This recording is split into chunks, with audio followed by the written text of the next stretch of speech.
ಎಲ್ರಿಗೂ ನಮಸ್ಕಾರ.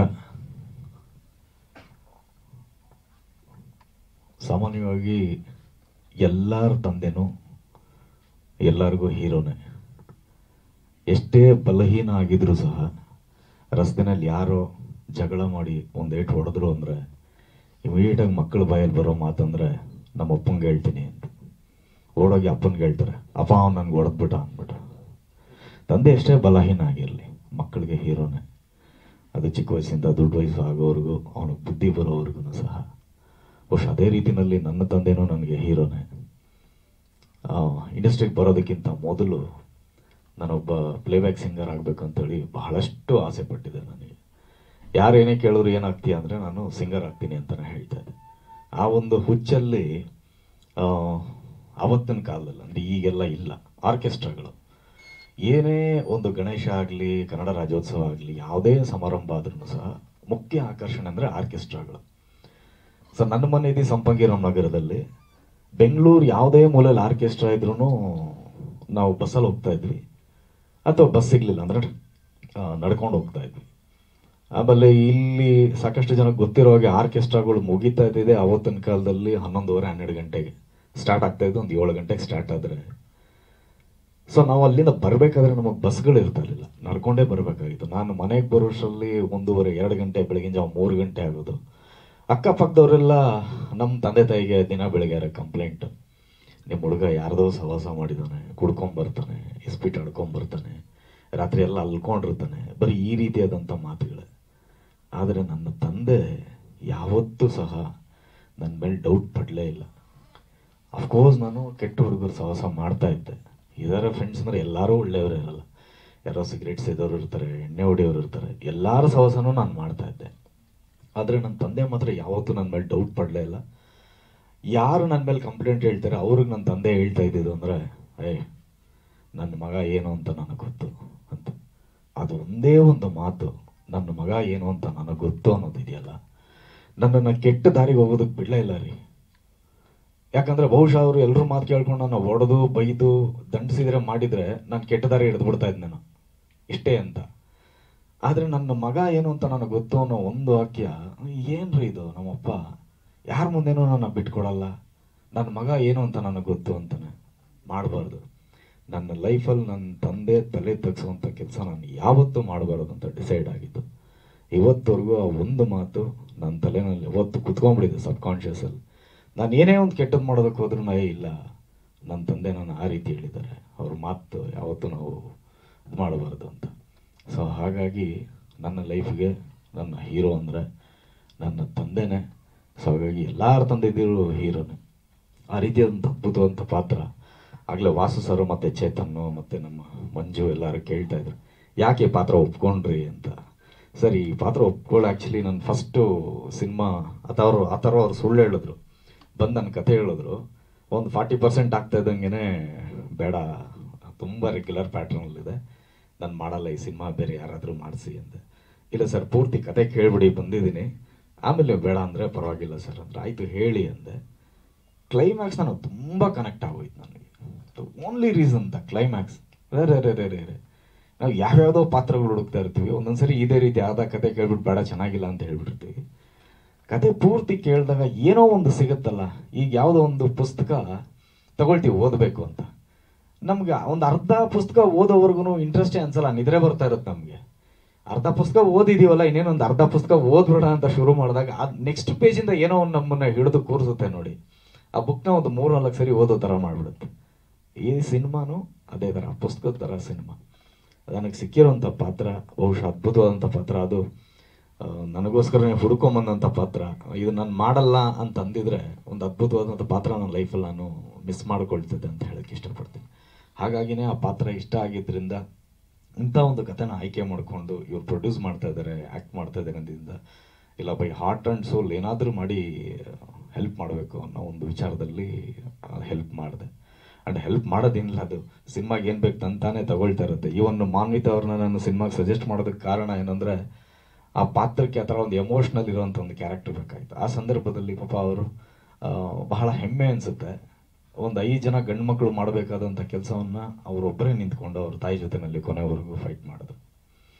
ನನಗೆ ಗೊತ್ತಾಗ್ತಾ ಇತ್ತು ಈ ಥರ ಅವ್ರ ತಾಯಿ ಡೆತ್ ಬೆಡ್ಡಲ್ಲಿದ್ದಾರೆ, ತುಂಬ ಕಷ್ಟದಲ್ಲಿದ್ದಾರೆ, ತುಂಬ ಫೈಟ್ ಮಾಡ್ತಾ ಇದ್ದಾರೆ, ಒಬ್ಬಳೇ ಹೆಣ್ಮಗಳು ನಿಂತ್ಕೊಂಡು ಓಡಾಡ್ತಾ ಇದ್ದಾಳೆ ಅಂತ.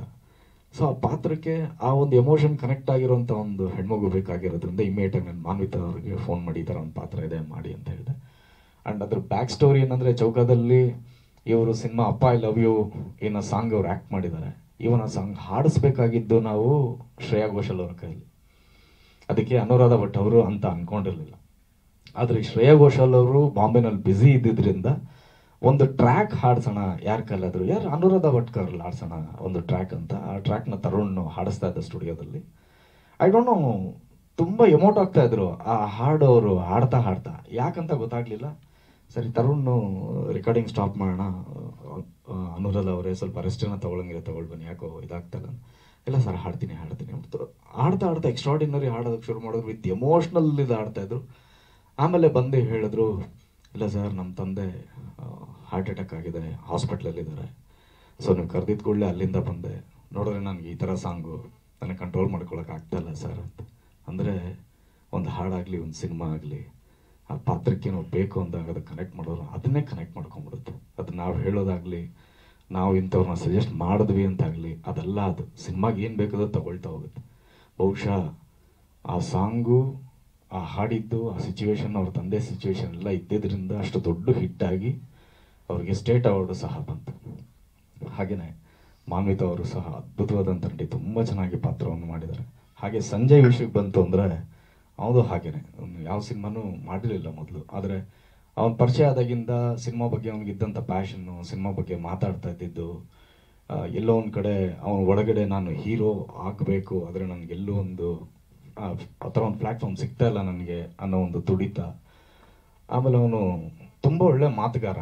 ಬಹುಶಃ ಇಲ್ಲಿ ಸ್ಟೇಜ್ ಮೇಲೆ ನಾಚಿಕೊಳ್ತಾನೆ ಅಷ್ಟೇ. ಅವನು ತುಂಬ ಒಳ್ಳೆ ಮಾತುಗಾರ, ಒಳ್ಳೆ ಸೆನ್ಸ್ ಆಫ್ ಹ್ಯೂಮರು, ಅದ್ಭುತವಂತ ನಟ ಅವನು. ಸೊ ಹಂಗಾಗಿ ನಾನು ಅಥರ್ವ ಅವರು ನನಗೆ ಹೇಳಿದಾಗ ಪಾತ್ರ ನೋಡಿ ಈ ಥರ ಹುಡುಗ ಇದ್ದಾನೆ ಅಂತ ಸಜೆಸ್ಟ್ ಮಾಡಿದೆ. ಅವನು ಸಹ ತುಂಬ ಡೆಡಿಕೇಟ್ ಆಗಿ ಇದು ಮಾಡಿದೆ. ನಾನು ಆ್ಯಕ್ಚುಲಿ ಥ್ಯಾಂಕ್ಸ್ ಹೇಳ್ಬೇಕಾದ್ರೆ ನಮ್ಮ ಭಾವನಿಗೆ ಮತ್ತು ಅಥರ್ವ ಅವ್ರಿಗೆ ಅವನ್ನ ಕರೆಸಿ ವರ್ಕ್ಶಾಪ್ ಎಲ್ಲ ಮಾಡಿ ಇಲ್ಲಿ ಮಾಡಿದ್ರು. ಸೊ ಹಾಗಾಗಿ ಎಲ್ಲರಲ್ಲೂ ಒಂದು ಸ್ಪೆಷಲ್ ರಿಕ್ವೆಸ್ಟ್ ಏನಂದರೆ, ಒಂದು 3-4 ಹೊಸ ಜೀವಗಳು ಈ ಸಿನಿಮಾ ಮುಖಾಂತರ ಕನ್ನಡ ಇಂಡಸ್ಟ್ರಿಗೆ ಬರ್ತಾ ಇದೆ. ಪ್ಲೀಸ್ ದಯವಿಟ್ಟು ನಿಮ್ಮ ಸಪೋರ್ಟ್ ಏನಿದೆ ಒಂದು ಹಿಡಿ ಜಾಸ್ತಿ ಕೊಡಿ ಅವ್ರಿಗೆ ಅಂತ ನಾನು ಕೇಳ್ಕೊಳ್ಳೋಕೆ ಇಷ್ಟಪಡ್ತೀನಿ. ವಿಷಯದಲ್ಲಿ ಒಂದು ಜೀವಿತ ನಾನು ಸಿನಿಮಾ ನೋಡಿದ್ದೀನಿ. ಸೊ ಈ ಥರ ಮಲ್ಟಿಪಲ್ ಶೇಡ್ ಇರುವಂಥ ಒಂದು ಕ್ಯಾರೆಕ್ಟರ್, ತುಂಬ ಲೀಲಾಜಲವಾಗಿ ಅದ್ಭುತವಾಗಿ ನಟಿಸಿದ್ದಾಳೆ ಹುಡುಗಿ. ಒಳ್ಳೆಯದಾಗಲಿ ಅವ್ರ ಭವಿಷ್ಯ. ಆ್ಯಂಡ್ ಅಥರ್ವ ತುಂಬ ಕನಸುಗಳು ಇಟ್ಕೊಂಡಿರೋಂಥ ಹುಡುಗ. ಇಂಥ ಒಂದು ಎಮೋಷ್ನಲಿ ಕನೆಕ್ಟ್ ಆಗುವಂಥ ಸಿನಿಮಾನ ನೀವು ಗೆಲ್ಸಿದ್ರೆ, ಒಬ್ಬ ಒಳ್ಳೆ ಡೈರೆಕ್ಟ್ರು, ಆ್ಯಕ್ಟ್ರುಗಳು ಮತ್ತು ಒಳ್ಳೆ ಮ್ಯೂಸಿಕ್ ಡೈರೆಕ್ಟ್ರು ಇವರೆಲ್ಲನೂ ಕನ್ನಡ ಇಂಡಸ್ಟ್ರಿಗೆ ಸಿಗ್ತಾರೆ. ಆ್ಯಂಡ್ ಮತ್ತೊಂದು ವಿಚಾರ, ಮಾನ್ವಿತ್ ಅವರು ನನ್ನ ಹೊಗಳ್ತಾ ಇದ್ರು, ತಮಿಳ್ ಇಂಡಸ್ಟ್ರಿ ಸೂರ್ಯ ಅವ್ರ ಥರ ಇದ್ದಾರೆ, ತುಂಬ ಫಿಟ್ ಆಗಿದ್ದಾರೆ ಅವತ್ತಿಂದ ಇವತ್ತವರೆಗೂ ಅಂತೇಳಿ. ಅದರಲ್ಲಿ ನನ್ನ ತುಂಬ ಥ್ಯಾಂಕ್ಸ್ ಹೇಳೋದಂದರೆ ನನ್ನ ಗೆಳೆಯ ಪಾನಿಪುರಿ ಕಿಟ್ಟಿ ಅವರಿಗೆ. ಅದು ಬಿಟ್ಟರೆ ಸಂಜಯ್, ಅವನೇ ನನಗೆ ಪರ್ಸ್ನಲ್ ಟ್ರೈನರು ಮತ್ತು ನನ್ನ ಡಯಟ್ ಎಲ್ಲ ನೋಡ್ಕೊಳ್ಳೋದು. ಯಾರಿಗೂ ಗೊತ್ತಿಲ್ಲ, ಅವ್ನು ಹೇಳಂದಾಗ ಸಂಕೋಚ ಪಟ್ಕೊಂಡ ಸರ್.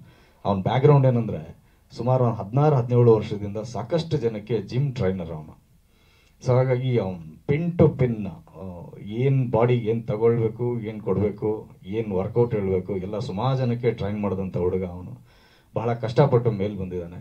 ಸೊ ಅವನು ಜಿಮ್ಮಲ್ಲೇ ಅಲ್ಲೇ ಟ್ರೈನ್ ಮಾಡ್ತಾ, ಅಲ್ಲೇ ಮಲಗ್ತಾ, ಅಲ್ಲೇನು ಫುಡ್ಡೇ ತಗೊಳ್ತಾ, ಅದ್ರ ಜೊತೆಯಲ್ಲಿ ಅವನು ಸ್ವಂತ ಸ್ವಾಭಿಮಾನಿ. ಅವನು ತನ್ನ ಕಷ್ಟ ತಾನೇ ಪಟ್ಕೊಂಡು ಜಿಮ್ ಟ್ರೈನರ್ ಆಗಿ ಅದರಲ್ಲೇ ಏನು ಸಂಬಳ ಬರುತ್ತೆ ಅದರಲ್ಲೇ ತನ್ನ ಡಯಟು, ತನ್ನ ಬಟ್ಟೆ, ತನ್ನ ಅವಶ್ಯಕತೆಗಳಿದೆ ಎಲ್ಲನೂ ಪೂರೈಸ್ಕೊಂಡು ಫೈಟ್ ಮಾಡಿ ಸ್ಟ್ರಗಲ್ ಮಾಡಿ ಬಂದಿರೋಂಥ ಒಂದು ಹುಡುಗ ಅವನು.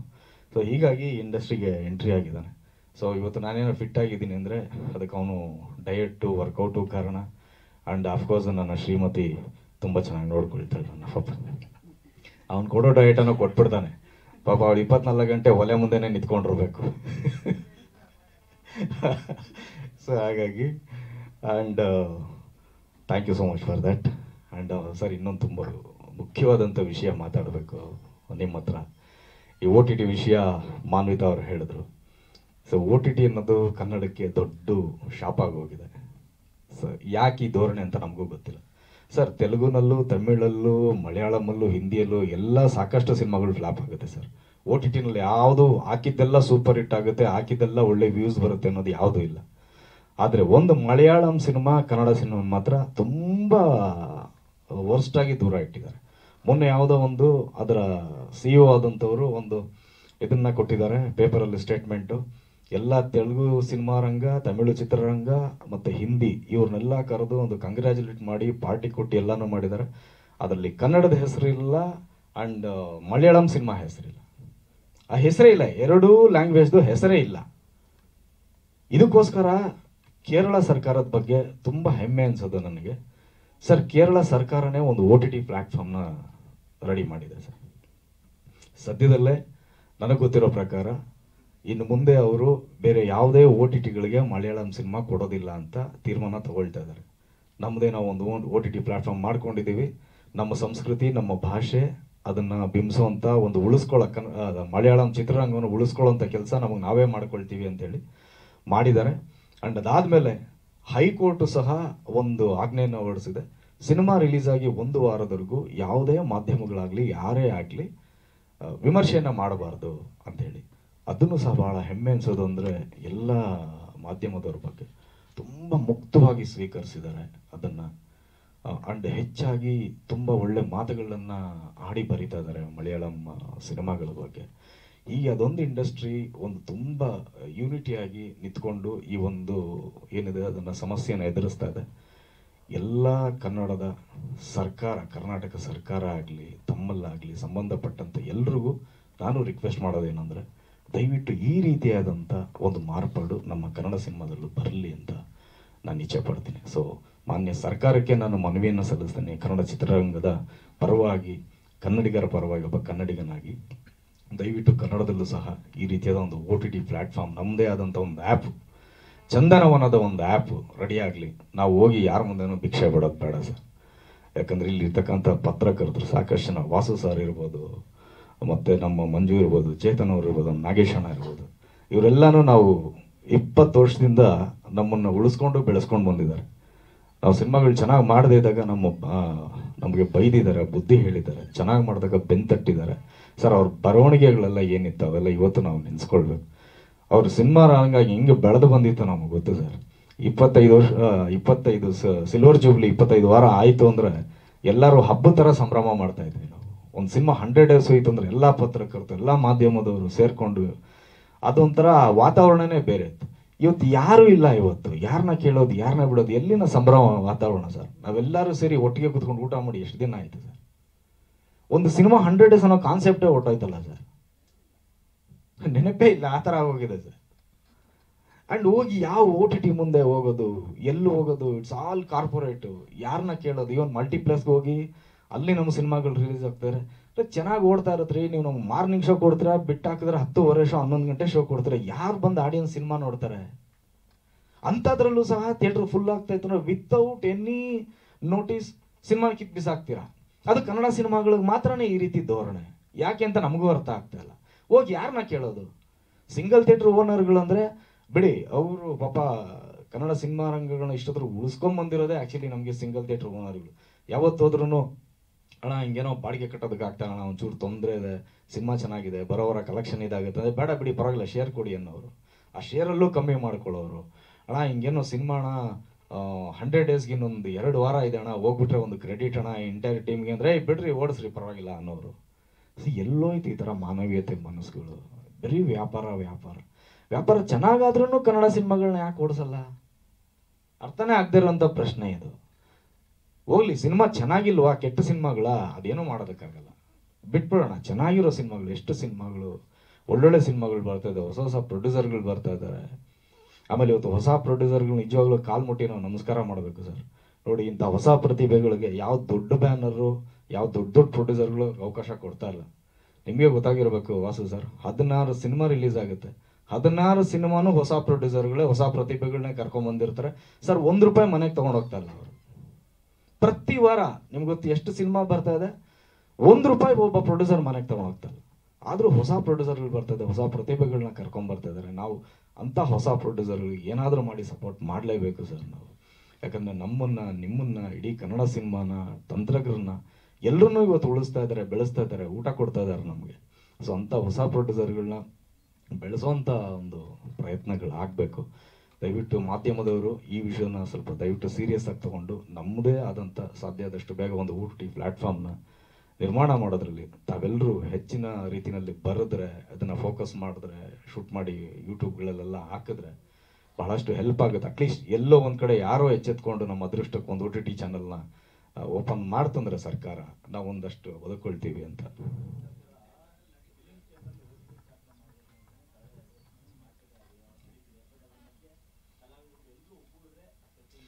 ಸರ್ ಒಂದು ವಿಷಯ ಏನು ಗೊತ್ತಾ ಸರ್, ಇದು ಚೇಂಬರ್ ಒಂದೇ ತೀರ್ಮಾನ ತಗೊಂಡ್ರೆ ಆಗೋ ಕೆಲಸ ಅಲ್ಲ ಸರ್.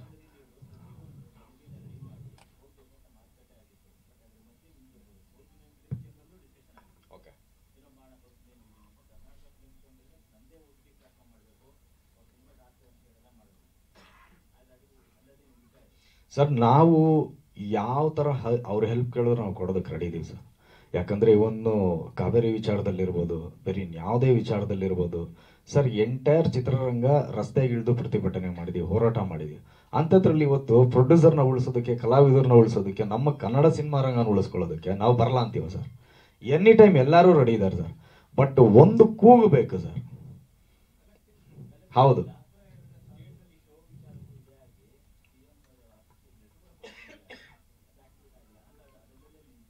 ಅದನ್ನೇ ಸರ್ ನಾನು ಹೇಳಿದೀಗ, ಅಧಿಕಾರ ಇರೋದೀಗ ಸರ್ಕಾರಕ್ಕೆ. ಸರ್ಕಾರ ಒಂದು ಹೆಜ್ಜೆ ಮುಂದೆ ಇಡಬೇಕು ಸರ್. ಬನ್ನಿ ನಮ್ಮ ಸಿನಿಮಾ ರಂಗನ ಇವೆಲ್ಲರೂ ಒಟ್ಟಿಗೆ ಬನ್ನಿ ಅಂತ ಕರೀತು ಅಂದರೆ ನಾವು ಎಲ್ಲಾನು ರೆಡಿ ಇರ್ತೀವಿ ಸರ್. ಇಲ್ಲಾಂದ್ರೆ ನಾವು ಏನೇ ಮನವಿ ಪತ್ರ ಇಟ್ಕೊಂಡ್ರು, ಏನೇ ಮಾಡಿದ್ರು, ಏನೇ ಇದ್ರೂ ಕೊನೆಗೆ ನಮಗೆ ಸರ್ಕಾರದಿಂದ ನಮ್ಗೆ ಸಪೋರ್ಟ್ ಸಿಗ್ಲಿಲ್ಲ ಅಂದ್ರೆ ಅಲ್ಟಿಮೇಟಾಗಿ ನಾವೇನೋ ಮಾಡೋದಕ್ಕಾಗಲ್ಲ. ಅದು ಭರವಸೆ ಆಗ ಅಷ್ಟೇ ಉಳಿದೆ, ಅದನ್ನ ಕಾರ್ಯರೂಪಕ್ಕೆ ತರಬೇಕು. ಅದರಲ್ಲಿ ನಮಗೆ ಇದೊಂದು ಗ್ಯಾರಂಟಿ ಒಂದು ಮಾಡಿಕೊಟ್ಬಿಟ್ರೆ ಕನ್ನಡ ಚಿತ್ರರಂಗ ಸದಾ ಚಿರಋಣಿಯಾಗಿರ್ತೀವಿ ಸರ್ ಸರ್ಕಾರಕ್ಕೆ.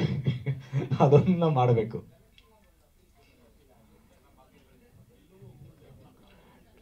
ಖಂಡಿತ ಸರ್, ಖಂಡಿತ ಸರ್. ಅದಕ್ಕೆ ನಾನು ಹೇಳ್ತಾ ಇರೋದು, ಮಾಧ್ಯಮದಲ್ಲೂ ನಾವು ರಿಕ್ವೆಸ್ಟ್ ಮಾಡ್ಕೊಳ್ತಾ ಇರೋದು ಯಾಕೆ ಅಂದ್ರೆ, ಈಗ ನಾವು ಮಾತಾಡಿದ್ರೆ ಬರೀ ಒಂದು ಕೂಗಾಗುತ್ತೆ. ಸೊ ನೀವು ಅದನ್ನ ತಲುಪಿಸೋ ರೀತಿನೇ ಬೇರೆ. ಪ್ರತಿಯೊಂದು ಮನೆಗೆ, ಪ್ರತಿಯೊಂದು ಮನಸ್ಸಿಗೂ ಸಹ ಬಹಳ ಕನೆಕ್ಟಿವ್ ಆಗಿ ತಲುಪಿಸ್ತೀರ ನೀವು, ಬ್ರಿಡ್ಜ್ ಥರ. ಸೊ ಹಾಗಾಗಿ ನಿಮ್ಮಲ್ಲಿ ನಾನು ರಿಕ್ವೆಸ್ಟ್ ಮಾಡ್ತಾ ಇರೋದು, ಇದೊಂದು ವಿಷಯನ ತುಂಬ ಸೀರಿಯಸ್ ಆಗಿ ತಗೊಂಡು ಒಂದು ಹೋರಾಟ ಮಾಡೋಣ ನಾವೆಲ್ಲರೂ ಸಹ. ಆ್ಯಂಡ್ ಸಿನಿಮಾ ಬಗ್ಗೆ 12ನೇ ತಾರೀಕು ಸಿನಿಮಾ ರಿಲೀಸ್ ಆಗ್ತಾ ಇದೆ. ದಯವಿಟ್ಟು ಎಲ್ಲರೂ ಥಿಯೇಟ್ರಿಗೆ ಬನ್ನಿ, ಸಿನಿಮಾ ನೋಡಿ. ಇಂಥ ಒಂದು ಕಂಟೆಂಟ್ ಇರೋ ಸಿನಿಮಾಗಳಿಗೆ ಬೆಂಬಲವನ್ನು ಕೊಡಿ ಅಂತ ಈ ಮುಖಾಂತರವಾಗಿ ಹೇಳೋದಕ್ಕೆ ಇಷ್ಟಪಡ್ತೀನಿ. ಬೇರೆ ಎಲ್ರಿಗೂ ಅವ್ರವ್ರ ವಿಚಾರ ಅವರು ಮಾತಾಡಿದ್ದಾರೆ. And Arvind sir, I am so sorry, ತುಂಬ ಎಮೋಷ್ನಲ್ ಆದ್ರಿ. ನನ್ನ ಅದ್ಭುತವಾದಂಥ ಗೆಳೆಯ. ಇವತ್ತು ನನ್ನ ಹತ್ರ ಏನು ಫೋನ್ ನಂಬರ್ ಇದೆ, ಆ ಫೋನ್ ನಂಬರ್, ಆ ಸಿಮ್ ಕಾರ್ಡ್ ಕೊಡಿಸಿದ್ದವ್ರೆ.